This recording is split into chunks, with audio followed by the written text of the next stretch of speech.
Minimum wages act केंद्र ने लागू करना था, केंद्र सरकार कुछ कर नहीं रही। अरे देना सब कुछ केंद्र ने, हम थोड़ी मना कर रहे हैं। ये प्रपोजल बना के डीपीआर बना के केंद्र के पास पुट अप करे। हम भी अपोजिशन के एमएलए केंद्र से बात करेंगे कि ये जम्मू कश्मीर के लोगों का इशू है, इसमें रूलिंग या अपोजिशन का कोई रोल नहीं है, इसमें किसी पार्टी पॉलिटिक्स की बात नहीं है, ये आम परिवार से जुड़ा हुआ है। प्राइवेट बिल जाने थे कुछ पीडीपी के नेताओं की तरफ से, कुछ अन्य नेताओं की तरफ से, अभी तक पहुंचे क्यों नहीं डिलीवरी? देखिए मुझे लगता है कि अब इन्होंने अपोजिशन जब सारी वॉकआउट कर चुकी थी और अपोजिशन की एब्सेंस में हाउस को जो है आज साइनराइज किया है कि अब छुट्टी के बाद 7 तारीख को मिलेंगे। ये पूरी जो प्रोसीडिंग्स हाउस की जो है अंडर रूल नहीं चली है। अब जब 7 को बैठेंगे इनसे जवाब मांगेंगे। तब हमने पहले रोष व्यक्त किया था कि उनकी बात सुनी जाए, उनकी समस्या का समाधान किया जाए, तो हमारे प्रेशर के बाहर ही कमेटी बनी है। जब वो कमेटी बनी है तो इनको भी सेटिस्फाई करो ना। काफी ज्यादा एग्रेसिव नेता इनको माना जाता है और आज गुस्से से लाल हो गए जब डिप्टी सीएम ने कहीं ना कहीं ये कहा कि 10 साल आपने डेली वेजेस के लिए क्या किया। आपको इतना गुस्सा क्यों आता है? देखिए सरकार जो है गुस्से वाली बात नहीं है, हम पब्लिक इश्यूज को लेके लोगों के बीच में जाते हैं, पब्लिक इश्यूज को लेके विधानसभा में आते हैं। हमें यहाँ पे खाली को ताड़ियां मारने के लिए थोड़ी लोगों ने भेजा है। पब्लिक इश्यू है, लोग एक एक बूंद पानी के लिए तरस रहे हैं और वो लोग बेचारे जो सड़कों पे हैं अपने हकों की लड़ाई लड़ रहे हैं, आप उन पे लाठियां बरसा रहे हो। कारण कोई भी हो सकता है, डायरेक्शन कोई भी दे सकता है, अब सरकार पे आपकी जिम्मेवारी बनती है।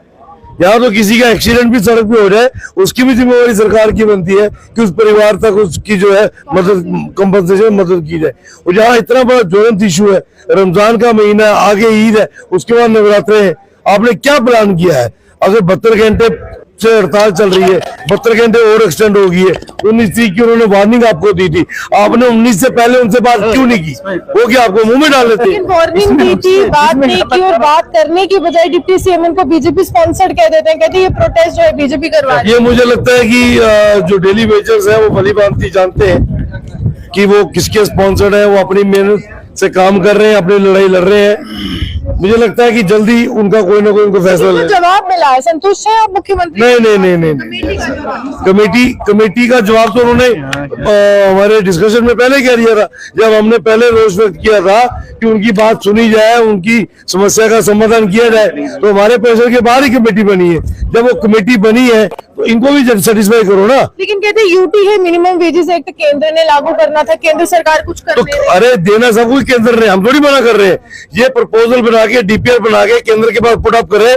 हम भी अपोजिशन के एमएलए केंद्र से बात करेंगे कि ये जम्मू कश्मीर के लोगों का इशू है, इसमें रूलिंग या अपोजिशन का कोई रोल नहीं है, इसमें किसी पार्टी पॉलिटिक्स की बात नहीं है, ये आम परिवार से जुड़ा हुआ है। प्राइवेट बिल जाने थे कुछ पीडीपी के नेताओं की तरफ से, कुछ अन्य नेताओं की तरफ से, अभी तक पहुंचे क्यों नहीं डिलीवरी? देखिए मुझे लगता है कि अब इन्होंने अपोजिशन जब सारी वॉकआउट कर चुकी थी और अपोजिशन की एब्सेंस में हाउस को जो है आज साइनराइज किया है कि अब छुट्टी के बाद 7 तारीख को मिलेंगे। ये पूरी जो प्रोसीडिंग्स हाउस की जो है अंडर रूल नहीं चली है। अब जब 7 को बैठेंगे इनसे जवाब मांगेंगे। रणनीति क्या है? हमारी तो क्लियर, देखिए हमारी क्लियर कट रणनीति है, हम पब्लिक ओरिएंटेड पॉलिटिक्स करते हैं। लोगों के इश्यूज के लिए हमें विधानसभा में जाते हैं, लोगों का इश्यूज जो है वो रैकअप करेंगे। अगर समाधान नहीं होगा, नेता ने तो आपको ये भी कहा कि किसानों की हत्या करवाई है मोदी जी ने, आप जवाब क्यों नहीं देते? इस तरह की शब्दावली का प्रयोग हो रहा है प्रधानमंत्री। देखिए वो नाचने जाने आंगन टेढ़ा, जब काम होता नहीं है तो दूसरे पे इल्जाम लगाना है। ये इल्जाम लगाने वाले पहले अपना दामन झाँक के देख ले कि कश्मीर में क्या कुछ करवाया है। देखिए साफ तौर पर लगातार जो है डेली वेजेस का मुद्दा